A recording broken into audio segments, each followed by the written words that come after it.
Even when you feel slow, you can still go. Even when there's no hope, you can still go. I never answer to no, man, I still go.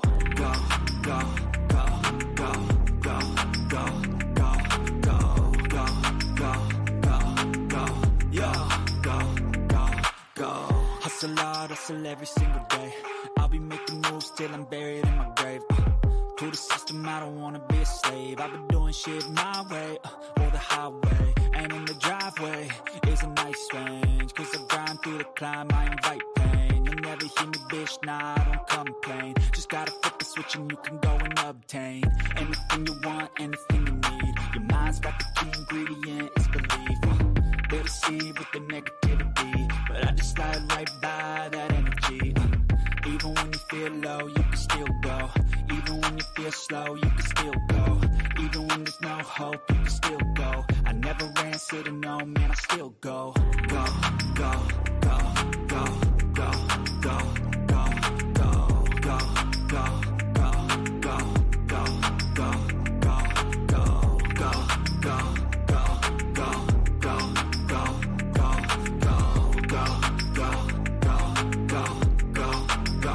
go, go. You got a mind, but even that could change. You could flip the gray matter like some batter in your brain. That's why I say, fake it till you make it A. And if you play that game, then you just might make a change. Rearrange all the bad to okay. Take the worst thoughts saying, turn them to a game. Take the best thoughts saying, put them on display. On repeat in your brain till you're feeling no more pain. Never slow yourself down, you can do some more. Push past all the pain.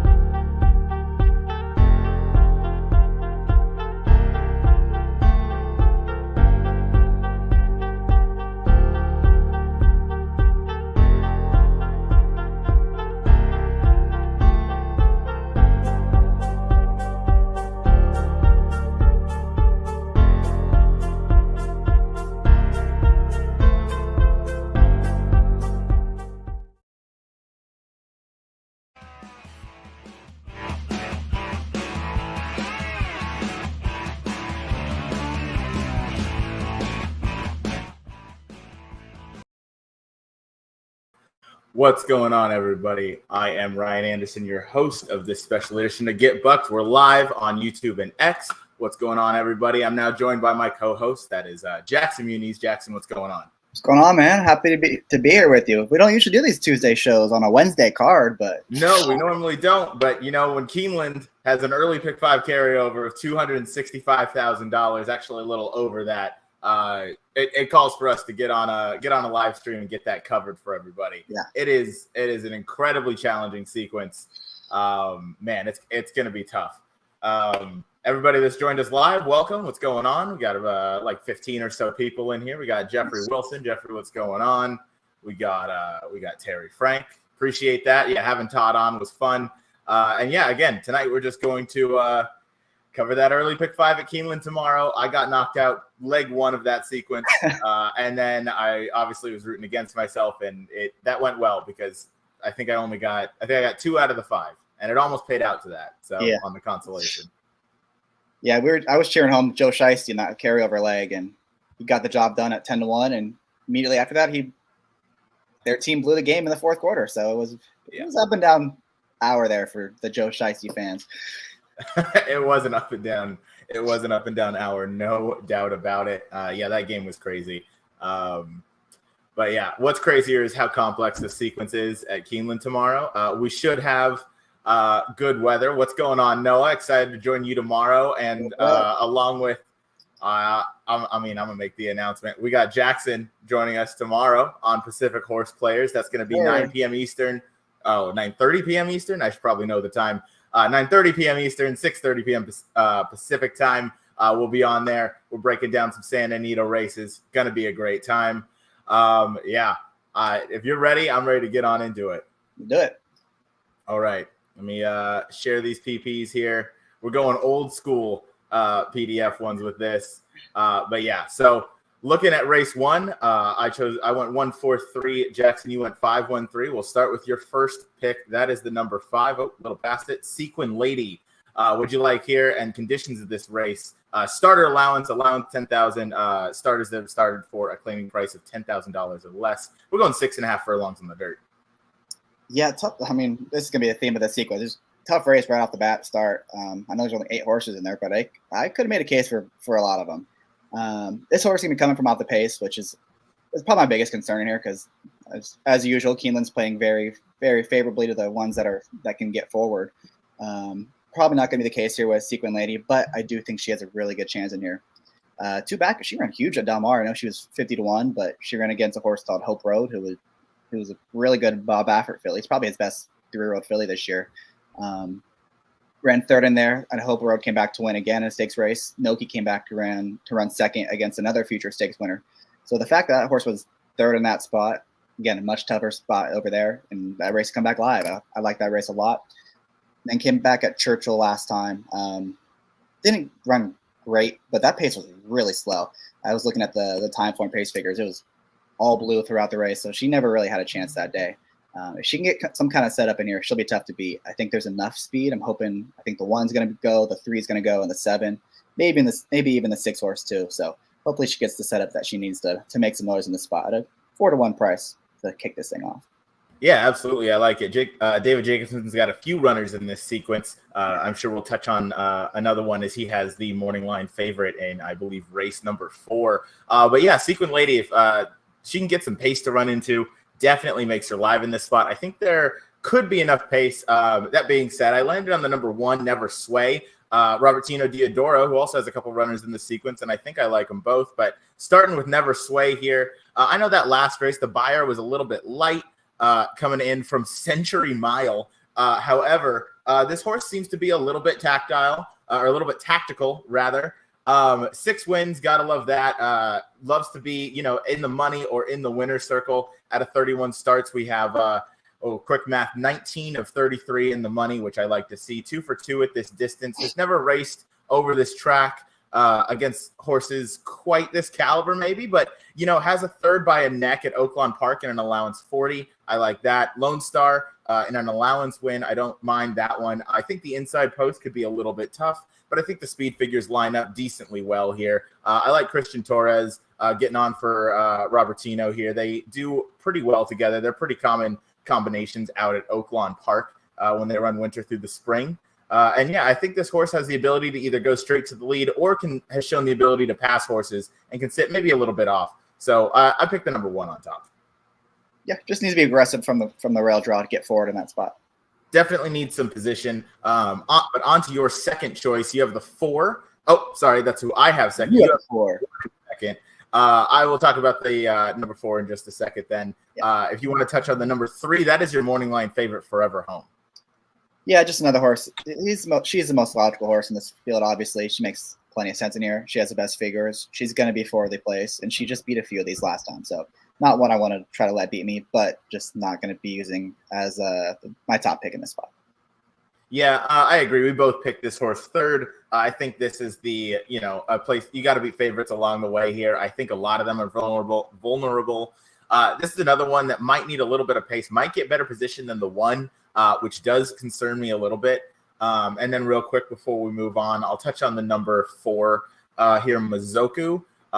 For James Butcher is the trainer, and then Bielmar, I don't know, is the jockey. Has been the favorite in the last 4 races, coming out of Churchill Downs and Ellis Park. So has definitely kept good company and has been respected in each of those races. So I got to love to see that.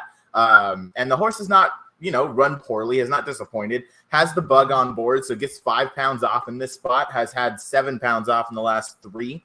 But that being said, I think this horse has another one that could get good position off some pace in here. Looks like there might be some cheap speed. At least that's how I have it, with some of the others in here. So I like this horse to kind of come from off the pace. Maybe doesn't need as much pace to close into. Could just kind of sit that second flight trip that I do like, going the 6.5. Maybe some of them get tired going the 6. And, that last half furlong is where I'm trying to capitalize. Yeah. And then just one more I want to mention super quick as like a deep backup is the 7. I think it's Samarita, I believe the name is. I know she looks a little slow in the buyer figures. Time form actually has her with her better races. She's right up there with any of them, and she's going to be fourthly placed, drawn outside of the other speed horses. I know we both love Raylu Gutierrez, so Raylu. I can make a case for this horse, especially. I mean, she's a win machine. 13 for 34 in the money. a lot of times. 2 for 2 at Keeneland. Probably one I'll Yeah. try to sneak in somewhere on my tickets. Absolutely. Yeah, couldn't agree more. That horse has got a real shot in here. Moving on to race number 2 here. Race number 2, we have a maiden claiming for $20,000, which I believe is the level at Keeneland. Is the bottom level, rather, at Keeneland. It is a tough race. We picked the 12 in a couple different spots, but other than that, we have 5 different picks in here. I picked the race 10, 12, 7. You picked the race 9, 6, 12. We both like a couple of long shots on top, and they happen to be drawn right next to each other. Yeah. You can kick it off with the number 9, Fly By Night.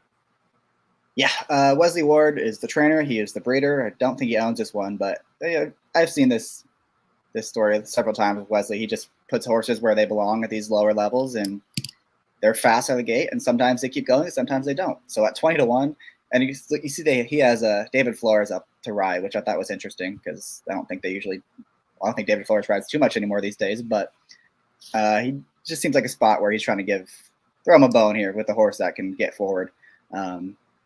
He was favored at Turfway in his first career start. Didn't run great. Again, Timeform had that race much faster than the Beyer figure does, but that race was very fast early. All red color coded fractions. So I want to give this horse another shot. Seems to be working really well on the Keeneland dirt. And it was a wide open spot. I didn't want to take too short of a price on anybody as my top pick. I think the favorite's 4-1 on the morning line. So it just shows you how wide open this spot is. Again, horse is going to be forwardly placed, drawn towards the outside. Not going to be surprised if this one makes some noise.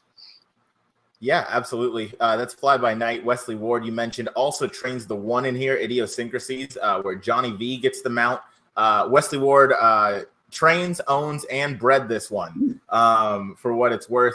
Doesn't look like they've been working out together in their morning works, at least not for the past couple. So that's good to see. I faded the 1. The rail horse or the rail draw on first time out starter at this level, I think is just going to be a little too tough.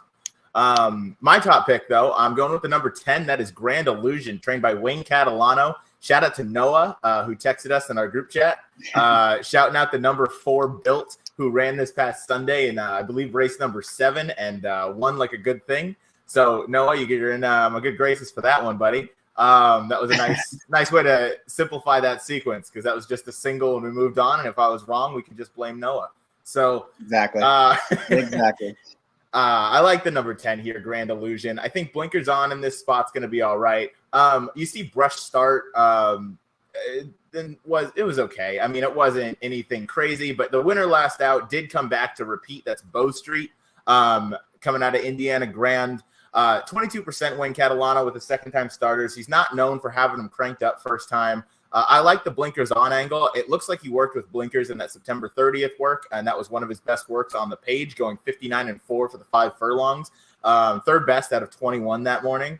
Owned by Tommytown Thoroughbreds, and we know they love to win. I like the breeding enough on this one. Uncle Mo on the bottom side. They can kind of win on anything. But Grand Illusion, I think just second-time starter, dropping from maiden special weight, even though it was at Indiana Grand. Still maiden special weight down to the near bottom, if not the bottom, with maiden 20,000 here going on dirt. Outside draw, blinkers on should have him a little more forward. And I like a little bit of a price here. Yeah, I can totally see the argument. I know you see the little layoff line. He was a vet scratch, I think, like a week after that.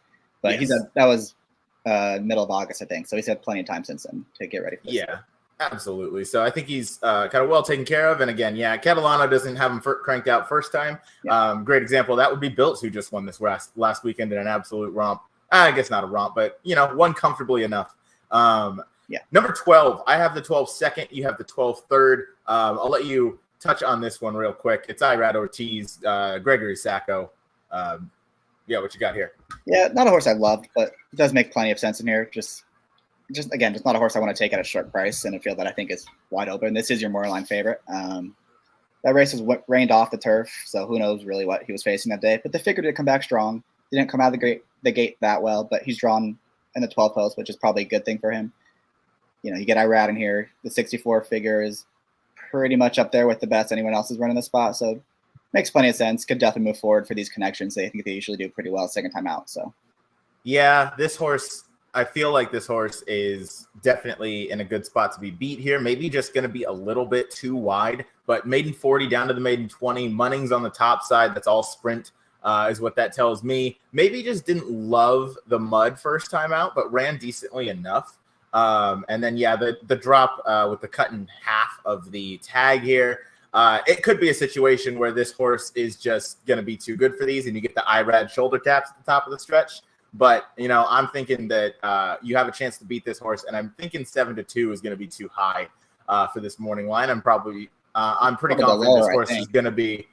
I was going to say this horse is probably going to be 2-1. Yeah. Just with. Oh, okay. So we're in agreement there. I probably misspoke on the terminology, but yeah, I think the morning line's too high. I was going to have this horse around 2-1. Just the IRAD tax, and that first race makes sense. A competitive buyer figure against better. So dropping down in here. This isn't a horse that's not a horse I'd ever bet to win in this spot. Yes. But in a pick 5 where he is a logical contender, he makes some sense. Because, that really isn't a $40,000 claimer that went off the turf at Monmouth. Those horses are probably similar caliber to these 20K claimers at Keeneland, which is a much tougher meet. And he's going to get bet like it's a big drop in class, which is it's not. Absolutely. And this is a horse I'm not going to let beat me in horizontals on a day where the carryover is 265K and the pool has got to be at least, I'm saying, $1 million. I'm saying we get $1 million on a Wednesday, which obviously would be wonderful, but it is Keeneland, so it's almost expected. A horse I picked third, and you have nowhere, is number 7, River Ridge, trained by Michael Campbell. I thought this horse was interesting. Obviously, the last time out, we had a little bit of a buyer regression, but I'm kind of tossing that effort just because it was on the mud. So I'm going to go ahead and just wager that the horse didn't love the mud that day. It is worth noting the winner came back to repeat, Love Me Tender, who romped in that last out for River Ridge by over 4 lengths. So I like to see that maybe it was a teeny bit of a live race, even though that horse had no position, but was the favorite last out. River Ridge was. Just kind of didn't run his race, which makes me think him not liking the mud is even more logical. You see 2 back was at Churchill Downs, ran a meh 4th behind 3 runners who I have not won next time out, and none of them really stand out to me, but was the favorite 3 back that was at Hawthorne. But, I'm looking in this race, and it is only 3-year-olds, and this horse has faced older in his last 3 races. So kind of getting against his own age group now. I like to see that. That's slight class relief, and that coupled with dropping down to the $20,000 level, that was enough to kind of have me pick this horse third, and definitely going to be on my horizontal tickets. Something that does concern me is 2 works since that last run in July, and they were August 9th to September 20th. So that's probably a bit of a red flag for sure. But at this level, maybe this horse has just faced better and is ready. But only 2 reported works may be a bit of a concern for me. Yep. Moving on to your second choice, number 6, that's D-Day. Yeah, D-Day is one that, they've been trying him on the turf his last few starts, and they actually tried him on the turf in his first career start. It got washed off, and that was probably his best effort. I mean, that was against maiden special weights, so much tougher field. And he ran okay. I mean, he didn't break great at all, and then kept closing late, closed that gap a little bit. And they tried him on the turf a couple times, didn't go too well, and he doesn't really have too much turf pedigree in there, so he probably is a better horse on the dirt. But I like that they're finally getting back on the dirt. I like that he was more forward his last time. Every time he's breaking a little bit better, so he can continue to do that. I don't think he'll be on the lead in this spot, but in these maiden 20s, a lot of times it's just a mad scramble for the lead, and a lot of times they can't keep going that fast. So he'll be one that I think is going to be rolling down the lane late, picking up some pieces at a price 12-1 in this spot. It seems pretty appealing to me. Yeah, absolutely. I like it.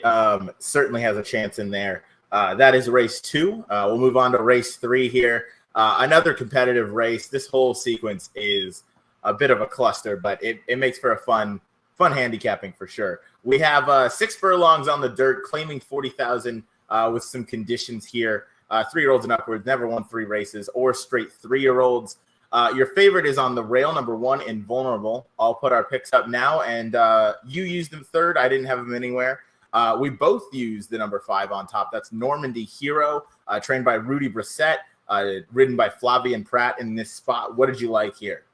Yeah, just the horse thing we talked about in these dirt races. You want to be forward in this spot, and he's probably got the most speed. I know he's drawn outside of his other pace rivals. I think it's the 3-horse who has a lot of speed, as is the 4. And big drop in class from $125,000 claimer optional claimers to the 40K restricted. So that's a very big drop in class. You just gotta get out of the gate. Pratt is gonna put him on the lead or put him right off of it. We're gonna go as fast as he can, as far as he can. Loves his track. Makes a lot of sense in here on figures, on the pace, on class. So this is definitely one I'm gonna probably lean on pretty heavy in the pick 5. Yeah, I'm in agreement. You'll see our pick 5 tickets later, and I didn't single this horse, or I did use this horse obviously, but I didn't single it. But this is a horse I kind of would have some degree of confidence maybe singling in a sequence this tough. This is definitely the classiest horse. Has the most beneficial draw, I think, of any of my top picks, at least in this sequence. And obviously Flavien Prat on board. He does his homework as much or more than we do, and as much as anybody. So he's going to be ready to have this horse in the right position. And I mean, Pratt finishing down the lane, if he's within a length or two, he's gonna make sure that horse gets his best effort running towards the wire. So yeah, I saw all the same things really. I think just it's a bit of a better trip here. And then you see a couple of the runners, Save the Trees, Banjo, Chris, and Bilal, who were in that last race. Any of them in here, you'd have to think we're going to be at least 7-5 if they were to run in this spot. So I like that Normandy Hero. Maybe we get a bit of that 9-2 price. Picked second for you and picked third for me, right to his inside for Normandy Hero. That's Improbable Journey, trained by Mike Maker. What do you got? Want to talk about the one horse real quick? Just because he's the giant favorite, and I don't have him. I only have him third. You don't have him all, so I feel like we should probably. Yeah. Let's touch on the number 1. That's Invulnerable for Joe Sharp. So why don't you have him anywhere? What did you think about this horse? I really, the form was just a mess looking at it. Has done decent sprinting. Joe Sharp has had a pretty strong start to the meet with being 2 for 3. Practical Joke out of Uncle Mo. Irad's on board. Obviously, there's a lot of signs, but beaten, over 30 lengths in his last 4, close to 20 in his last 2 here, about 16, 17 lengths in his last 2. I don't know. I just didn't trust him enough as a 6-5 favorite. He might beat me. Again, a horse I would never bet to win, but definitely a decent horse, gets some class relief. I don't know. I just didn't see this horse, and it wasn't one I wanted to pick on top here. What did you see having him third? Yeah, I couldn't agree more. You're going to pay the Irad tax. You're going to pay the Joe Sharp tax, and he's dropping in class, but he doesn't really have a giant figure edge, and he's already lost at the short price a few times. Just not one I want to lean on. I did use him to pick 5, but I'm also 5 deep in this race. It's not one I felt fantastic about. So not going to use him too heavily in here, but 6-5 seems awfully short on this horse. Like if this was your average Keeneland trainer, an average Keeneland jockey, he's like what, 3-1 maybe. He's definitely not at least. Yeah, at least 3-1. It just happens to be that IRAD tax, as we mentioned, which is always prevalent. And then that last win that you see kind of way down on the page, it was back in February. That was a February 25th effort. Obviously, the standout 93 buyer in there. It was a 3-horse field, got an easy lead, just kind of walked around the track. That's enough that I want no part of it. So I'm happy to. Sorry, I remember what else I was going to say. He's only one on the lead, and last time was the first time he's ever passed a horse in his entire career, and he passed 1 horse. And he's not making the front in this spot. He's probably not even in the top 3 early on in this race. So. Absolutely. Even though Irad is aggressive, he's just not one to, send like an absolute banshee out to the front. Yeah. So that might just leave him in a vulnerable spot. 7 furlongs, you might be able to make the case that this horse could get to the lead. But, we're going the flat 6 today, and I think that there are some other speeds in here, mainly the one we talked about, number 5, which I think could set a really pretty trip in here. But now we'll move over to the 4. That's Improbable Journey, trained by Mike Maker, Flying P Stable, who had a rockin' Saratoga summer. What'd you like here, picking him second? Yeah, this horse, I think the 3 and 5 are both faster than him, so I think they're going to go. And if they do, the 4 is going to be the one that just sits in that 3rd spot, and he's going to get a great trip. I know he ran terribly last time. I think I've talked about this before. I'd rather see a horse run that poorly. Like, obviously, he's not a 20 buyer horse. He didn't drop off 56 points. Like, there's just no way that happened. Something happened that race. I don't know what it was. Something went wrong. He's not that bad. And it's encouraging to see that Maker doesn't drop him. He's actually rising class at fraction. So no giant drop after a really poor effort. He's going to be forwardly placed. He's got figures to run back to that make him pretty tough in here. And he's 10-1 in this spot, probably because he's not a win machine, but he fits on figures. I think he's going to get a trip. Yeah, absolutely. Maker plays the claiming game better than almost every trainer out there. Worth noting in Probable Journey, I think part of that 20 buyer last out, Stumbled at the start was the second choice from the 8-hole where Emirates Road ended up winning. But Stumbled, he was drawn farthest to the outside, which out of that Wilson shoot at Saratoga is just a nightmare. So there's a chance that, the Stumble was decent for sure. Was it anything, I think, too extreme? Didn't get a really good angle on the replay for me. But, it was just coming back, goes up in class. You have to at least like the confidence there from Mike Maker. And then again, I think Saez just kind of let him trot around the racetrack. Didn't take too much out of him. Obviously had a bad start and then was wide. So it was a mess. He had a pretty improbable journey to the winner's circle that day, if you'll indulge me, but I'm sorry. All right. Sound Doctrine, who I picked second. That is the number 3 here. The other speed. I think this horse could be the speed of the speed. That might be pushing it a little bit, but I think Arrieta is going to be aggressive from this inside spot. Going to get position going into the far turn. I'm hoping to see this horse on the lead. I know the last race going the 6.5. He's going to have to go a little bit faster than that. He definitely didn't face the kind of competition he's going to face in here, but he did win last time out in convincing fashion. So just based off of that, I'm going to bet him back in here. Again, probably not in the win spot. I would love a win bet on the number 5 if we're anywhere close to 9-2. I think that's a great price. But to stay on Sound Doctrine, I think just kind of speed of the speed, at least for me. And I'm hoping that Arrieta is just aggressive out of that 3-hole and just gets forward position on the turn. And hopefully he just keeps going. Yep, no arguments there. All right. Moving on to race number 4 here. Another just absolutely tough race. I picked it is a claim 16. You have Stage Left on top. You picked the race 1-7-10. I picked the race 6-3-10. We'll start with you so we can also touch on the morning line favorite. That is going to be Stage Left for David Jacobson. Ramon Vasquez 2-1 on the line. Yeah, we definitely got to talk about this horse a little bit because it's coming out of an optional $80,000 claimer to a $16,000 claimer. This is as big of a drop as it gets, I think, in racing. This is concerning, right? You'd have to agree with that. But he's not that long ago. He's running strong figures against great stakes company, and you have to make a decision here. Is he done? Can he not run anymore? Are they giving up, or is this just a spot where he wants to win at Keeneland? Right? Kind of got to decide. And more I look at this race, there's a lot of speed in here. This horse is going to be from that second flight off the pace. I just think he's going to get a great trip. He's the best horse on anywhere near his best day. And it's not like you have Irad here. You have Ramon Vasquez, who I'm a fan of, but people aren't going to go crazy for him like they do Irad Ortiz. So you might actually get closer to that 2-1 than you would probably think. And he was the favorite last time in that spot. I know it was an entry, but he still would have been a short price even if it wasn't the entry. And he lost the rider, right? I don't know what you're supposed to do with that. It's not like he ran a terrible race and regressed 20 points. Now he's showing up here. He just didn't get a chance to run. So I'm going to use him on top. I just think makes a lot of sense in this spot. Definitely makes sense. I didn't know what to do with this horse either. There's, the in for the tag with the optional 80,000 and then drops down to 16, loses the rider in that effort, which, the drop of this magnitude off of that kind of race isn't necessarily a vote of confidence. But then you kind of see that last run was on September 19th and hasn't worked since then. So, clearly wasn't hurt or anything. So I'm really curious. Obviously this horse on class alone, head and shoulders pretty much above the rest of this group. I didn't know what to do with this horse. I'm leaving him off my ticket. This race I did single in the pick 5 as a little teaser spoiler alert.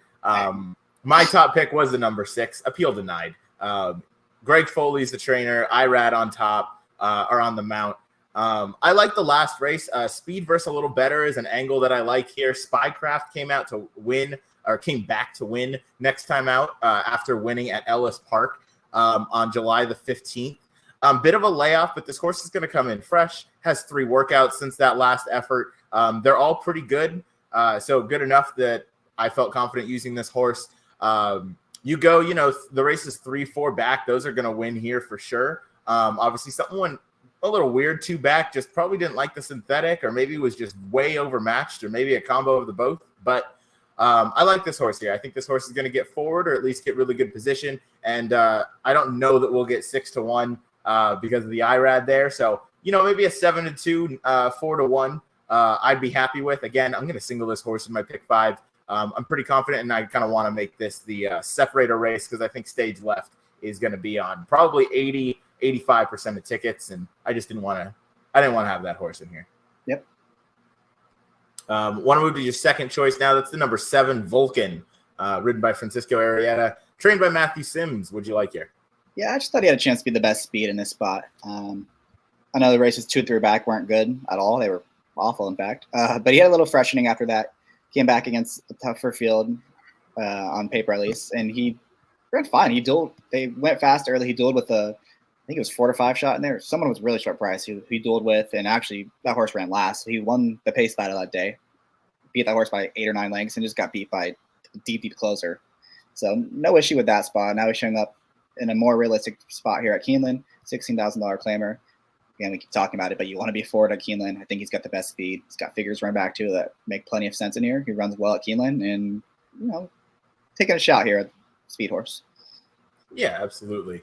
Real quick before we get to the 10, as we're talking about speed, Paco Lopez got his 4,000th career win in a race that I cannot believe he held on in.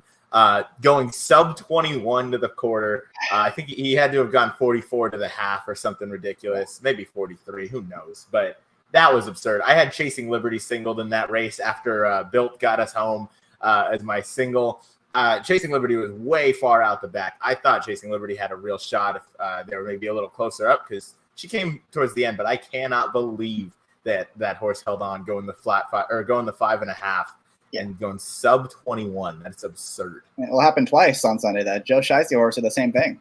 Yeah, on dirt. Yeah, it was on dirt or on turf. Oh, it was on turf. That was on turf. You're right. It's one of those things where they haven't had a lot of rain lately at Keeneland, and sometimes that turf horse, when it firms up, it's just all speed there. And I think this whole week is supposed to be pretty nice weather too. Yeah. So it's something to keep an eye on going forward. Absolutely something to keep an eye on, but also worth noting the speed going 2 turns was not as good.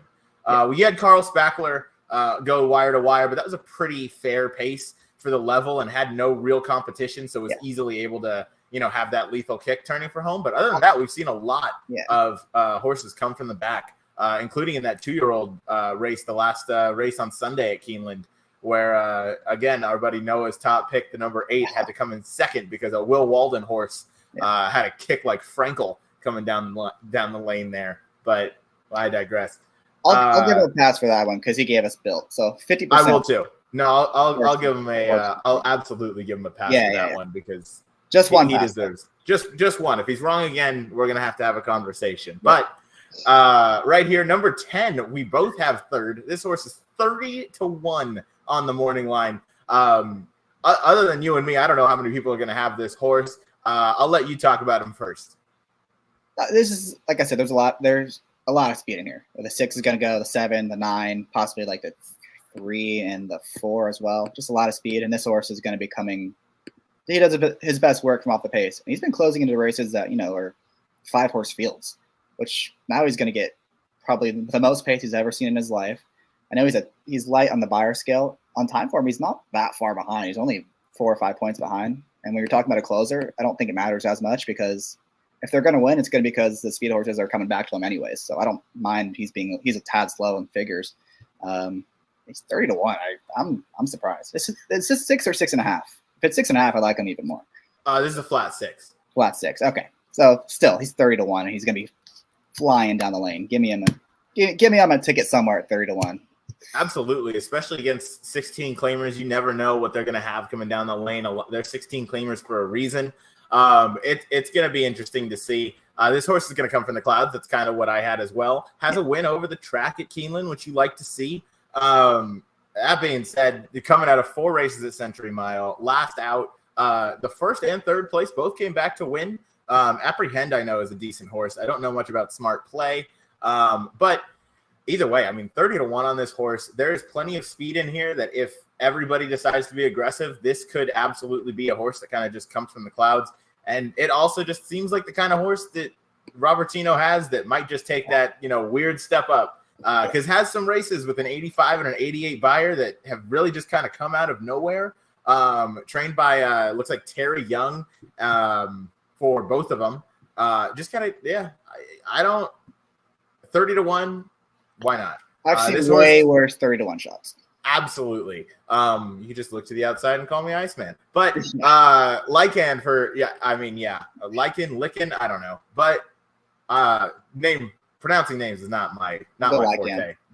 Lycan, yeah, probably that one. But either way, yeah, I've seen much worse 30-1 shots as well. This horse has a shot to, close in. Might try something to, keep this horse maybe in third or fourth in some trifecta, superfecta plays. Just try and blow it up a little bit because, hey, anything could happen in this race. Sequence, anything can happen. Yeah, absolutely. This is going to be a tough one. What do you think this sequence is going to pay if you had to guess here? I really don't know because I could see it chalking out. I could see it being all 6-1 shots, and I could see a couple horses paying $100 in here, and nothing would surprise me, to be honest. Yeah, absolutely. I'm in agreement. This horse, if Stage Left wins, I think your payout's going to go down pretty considerably, like you being the general. But I think, you beat that favorite. You beat, what is it? There's another. There's two horses drawn to the rail that are morning line favorites that are beatable. And I think, you get kind of lucky, not get lucky, but you pick the right horses in those spots, and who knows? On to race number 5. We're going to a mile and an eighth. We're finally on the turf. It's a maiden special weight, 3-year-olds and older.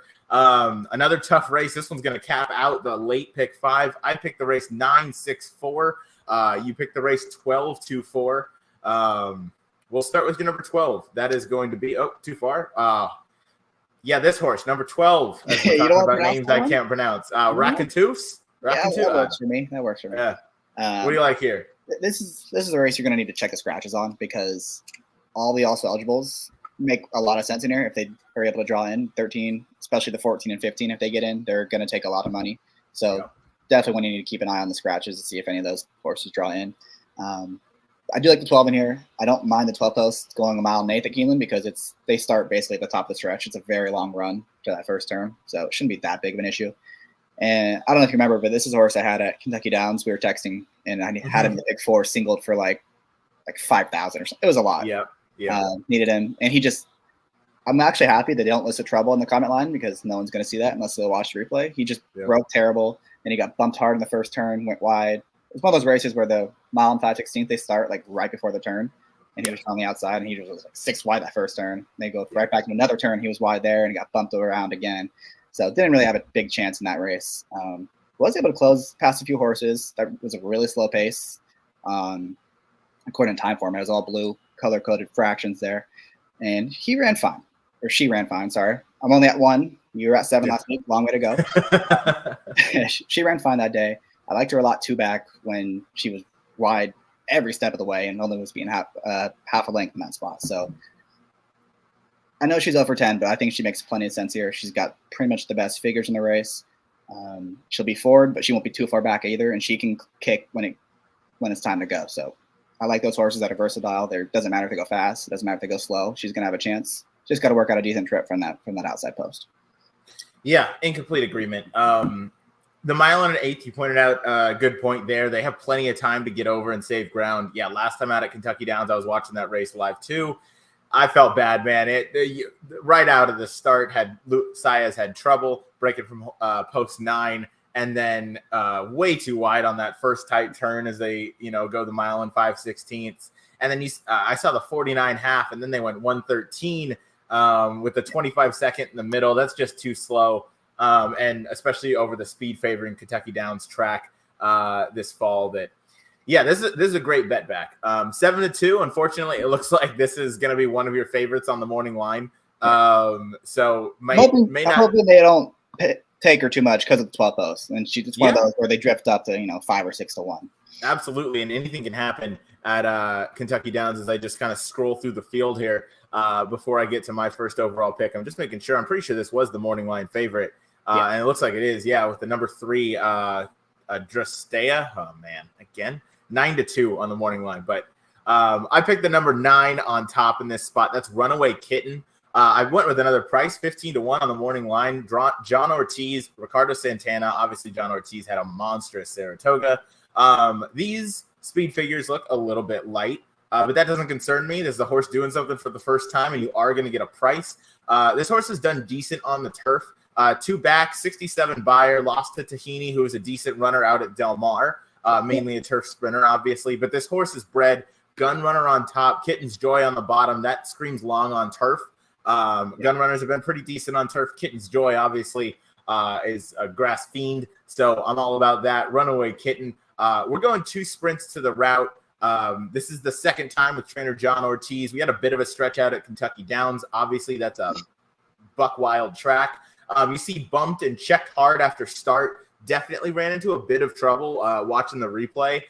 You rarely get good angles at Kentucky Downs, so I was kind of just working the pan shot and the best kind of view of the head on that I could get. So it was a bit dicey, but from what I could see, this horse definitely had some problems here. So stretching out to 2 turns on turf, I think is going to really let this horse get into a good stride.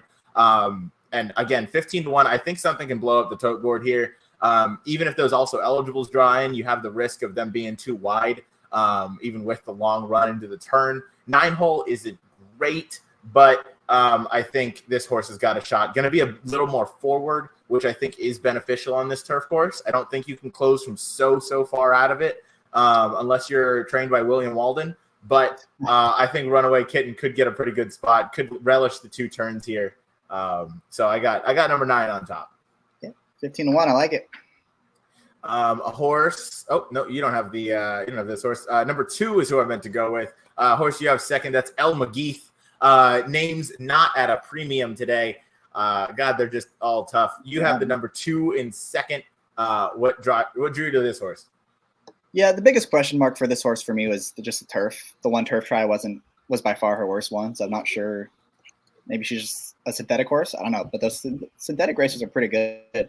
Cali Spare is a decent horse. Pendulum, I know, came back to win. As Poolside with Slim in that second race was also a good horse. So she got pretty good company at Gulfstream this winter. And the figure Shern as an early 3-year-old are competitive with everyone's running right now as a seasoned 3-year-old. So if she can improve at all from those starts, she makes a lot of sense in her 6-1. I like Jose Ortiz, especially drawn inside. And another one I think should be not on the lead, but won't be too far behind either. Absolutely. Yeah, I agree. I like that. Good post position draw. If this horse relishes the turf second time after this little layoff, maybe something went wrong in that one. Maybe just didn't quite feel too right. So took some time off, comes back as a late 3-year-old. This horse costs $750,000. So clearly some expectations out of Shadwell here. Yeah. So yeah, you never know. And 6-1, I think you should get every bit of that 6-1 if I had to guess. I don't really see too much that's going to tip this horse unless it's one of the kind of they knew situations. So we'll see. But El McGeeth definitely in with a shot if she takes to the turf. My second choice is the number 6, 5th of May. Ben Colebrook for Flavian Pratt riding. Comes out of a debut at Kentucky Downs. Finished a non-threatening 9th by 8 1/4, excuse me. Went kind of slow for the first quarter, but I'm just going to go ahead and count that as just like a stamina building effort at Kentucky Downs, because obviously some horses like it, some horses hate it. Second start for this kind of later 3-year-old. Twirling Candy on the top, Distorted Humor on the bottom. Maybe not, screaming turf, but definitely has the ability to relish it. And I like that Ben Colebrook put her on the turf first time out. That at least shows that she's, shown the ability maybe in the works or how she moves that she's going to like the turf here. So sprint to route angle, Ben Colebrook is 17%, $4.26 ROI. Love to see that. 10% for maiden second time starters with a 227 ROI. Not a combination you see very much, but Pratt sticks from the debut, which is interesting to me. Makes me think this, at least he thinks this horse has some ability. You see 5-1 on the morning line. I want to say Nick Tamaro is the morning line maker at Keeneland. That is one of the hardest jobs, one of the hardest morning lines to make. So props to him. I think 5-1 is pretty accurate, and I would be happy to take this horse in second here, and definitely a horse I'm going to be using. Worth noting that Pratt's first preference is to the also eligible. So if the horse does Yes. draw in, Pratt will not be on number 6. Yes. Before we talk about the horse we both have third, which is number 4, we should just talk about these also eligibles because a lot of them do present a pretty large threat. First is number 13. That's Feeling Beachy. Ricardo Santana. Do you have his preference here? Because I know he's on my 9 as well. First preference to the 9. Okay. Ricardo. So probably Christian Torres, seeing as he was the last outrider, might get the mount on this one if 13 were to draw in. But trained by Norm Cassie, Catalina Cruiser out of a Courageous Cat. Going to mile and 16th on the turf. Second time in this kind of form cycle because only had one start on the turf as a 2-year-old. And it was actually pretty good, finishing a close second behind Factor Bell. And then, last time out on the turf at Ellis Park, mile and 16th, he comes from there's one for me. She comes from way out of it. So you've got to wonder, maybe this horse just needs a little too much pace, and I don't quite see that in here. But probably the least threatening of the 3, or second least threatening of the 3, 4 also eligibles in here. I'll let you talk a little bit about Enchant here, who would be the morning line favorite if she were to draw in. Yeah, coming out of the same race as Racontus, who was my single in this race. Just thought she had a little bit better of a trip. She was tucked in, saved a lot more ground, we'll put it that way, than my top pick did. And this is a lot more sexy of a pick. It's a second-time starter. It's Pratt. It's Brennan Walsh, second time out. We'll take a lot of money if she's able to draw in from this spot. And I don't think she ran better than my top pick did, and she's gonna be a shorter price. So if they're both in there, I'm definitely gonna lean on the 12. So I kind of hope the 14 does get in somehow. Real quick on the 13, not one I'm going to use just because, as you mentioned, she's gotten a really good setup in all 3 of her races. They were all very fast paces, and she wasn't able to get the job done. And there's not a lot of speed in this spot. So unless she's a lot more forward today, I don't need her anywhere. Yeah, absolutely. And I make the same case for the number 15 weighted average. Obviously, 7-2 on the morning line. That's because you see the KS on the jockey silks. You see Irad in the saddle. You see Chad Brown as the trainer. You see English Channel at a Kitten's Joy. That's the same breeding. Nope, not the same breeding, but that's similar breeding to what I like on the 9 with Gunrunner over Kitten's Joy. This horse also has to come from way out of it. You see the late pace figures on the 13 and the 15 are 1 point off, being 100 and 101 respectively. That's just, you leave them with a lot to do. And I don't think that's necessarily the way to win on the Keeneland turf right now. And I don't think that there's enough pace that is going to set up enough for this 13 or for the 15. That's Feeling Beachy and weighted average. So I hope this horse draws in too, because I think this horse would take some money, and this is a horse I would definitely play against. Right. I will say, though, Enchant I might have to include on my ticket because I do kind of like Enchant in this spot.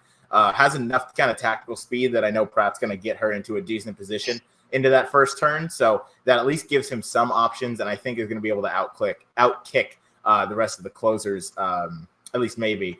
And then now, finally, before we get to our pick 5s, we have She's the Factor, the number 4, who we both picked third. I'll let you take the reins, so to speak, on this one. What'd you like here? Yeah, she's been much improved since finally getting to the turf course, right? She's been going a little bit shorter. Finally stretching out to a mile and 8 today. It's a pretty significant stretch out in distance, I would say. But we talked about there's not a lot of speed in here. She is going to be either on the lead or right behind it. So she should get a good trip no matter what.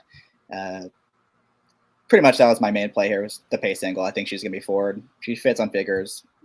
Going to be underneath for me because I'm going to lean pretty heavy on that 12 horse. But she makes some sense in here as my exacta trifecta horse. Absolutely. Yeah, I couldn't agree more. That's kind of what I saw with this horse. Just going to kind of sit the right trip. Don't know if this horse is going to have enough to kind of finish on down the lane, but this horse is going to be in the opportunity to win should she have enough left in the tank when they turn from the top of the stretch. All right. Throwing our pick 5 tickets up here in just a second. Do want to note that normally we have a $50 budget, but because of the carryover, because of the difficulty of this sequence, we gave ourselves a $75 budget. And we came up $3 short of the combined minimum. My ticket is $72. Jackson, your ticket is $75. I went 1, 3, 4, 7 with 7, 10, 12, 1, 3, 4, 5. I'm singling the 6, appeal denied in that 4th leg on dirt. And then I'm going 4, 6, 9 here. Jackson, you are going 1, 3, 5 with 6, 7, 8, 9, and 12. I'm real quick. Sorry to interrupt. We were texting back and forth how tough of a sequence this was, and I made this ticket. And after talking it out and hearing myself say the case for each horses, I'm gonna change it up a little bit. Okay. Definitely, the 12 is gonna be my single. So 12 is gonna be my single. I'll give me like 10 minutes after this. I'll post my real ticket in the comments, and because there's a couple things I need to change around. You made some good cases. I made some bad cases. I think on horses I originally planned to use. Mostly that one horse, the Irad horse in the third leg. I think it was at 6 to 5. I'm gonna toss that horse. I don't like him. I don't know why I have him in there. I'll post my ticket up. It was the one horse was invulnerable. He's very vulnerable. All right, he's not going to win. Toss him. Yeah, you and I have hit a pick 5 on puns today, so we really gotta stop what we're doing. Because I'm just kidding. I'm just excited. I'm ready. I'm ready for Keeneland. I leave tomorrow.